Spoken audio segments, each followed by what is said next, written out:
ሎና ለመረጋጋት አስመልክቶ አንድነት ሊያመጣ ታቅዶበት የነበረው የዛሬ ኢትዮጵያ ፖለቲካ ፓርቲዎች ምክርና ውይይት ፕሮፌሰር መራራ ጉዲና ባቀረቡት ጽሑፍ የተነሳ መድረኩ ለሌላ ንትርክና ለመግባባት ተጋልጧል ተብሏል።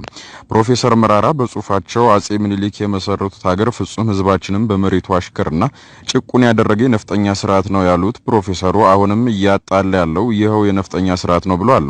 ይሄንና መሰል ተንኳሽ የተባሉ ነጥቦችን በጽሑፋቸው ያነሱት ፕሮፌሰር መራራን ተከትሎ በጉዳዩ ላይ ሌሎች የፖለቲካ አመራሮች ቆምጠጥ ያለ ምላሽ በመድረኩ ለማንሳት ሞክረዋል።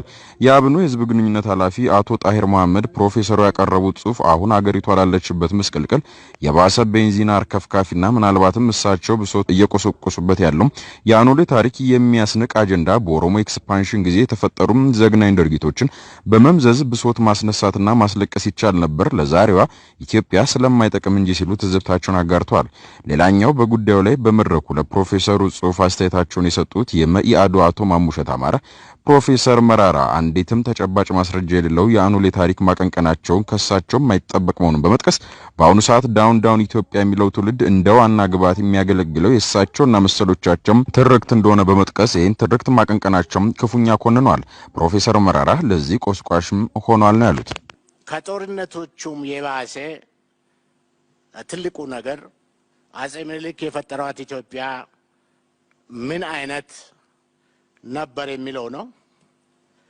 ስለዚህ እነዚህ አንደኛው እስካሁን ድረስ ከኛ ጋር የቆየው የግዛት ፈጠራው አኖሌን በመሳሰሉት የታሪክ ጠባሳዎች ይዞ መሄዳቸው ነው፣ መቆየታቸው ነው።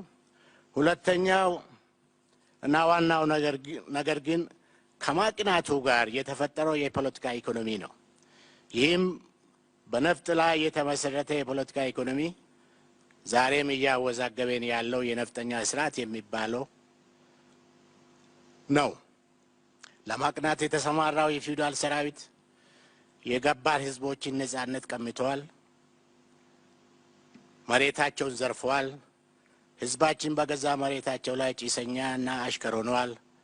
ቋንቋቸውን አፍኖ በስማ በሎ ገዝቷል።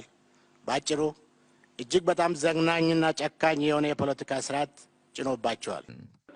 የኦሮሞን ኤክስፓንሽን ሌላ ስም እንስጠው ካላልን በስተቀር ወደ ጎንደርም ሲሄድ ወደ ተለያየ አካባቢ ሲንቀሳቀስ እርስዎ የጠቀሱትን ከአርሲ የባሰ ውድመት አድርሶ እንደነበር እንደርሱ አይነት ሰው ዲና ያርጎ መነሳት ተገቢ አይመስለኝም። ኢትዮጵያ የሚባለው ሀገር መኖሩን ያገናኘንና እዚህ ጋር ግልጽ መሆን ያለበት ሁሉም አካል ማስለቀሻ ካስነሳው እንዳልኩት በሜዲቫል ፔሪድም ሆነ ከዛ በፊት የተፈጸሙ ሁሉም አይነት ነገሮች ሁሉም አካል ማታገያና ማስለቀሻ አድርጎ ሊያስነሳቸው ይችላል።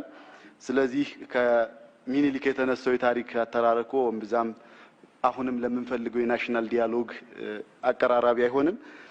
ዶክተር መራራ አንድም ነጥብ ማቅረብ የማይችሉበትን የአኖሌ ሐውልትን በቀጥታ ገብተው አጼ ምኒልክ ላይ ያቀረቡት ሐሳብ በጣም ከጥላቻ ከዘረኝነት እስከዛሬ በፕሮግራማቸውና በፖለቲካ አካሄዳቸው ሲጠቀሙበት የነበረው ፕሮፓጋንዳ የሐሰት ፕሮፓጋንዳ አሁንም ለሌላ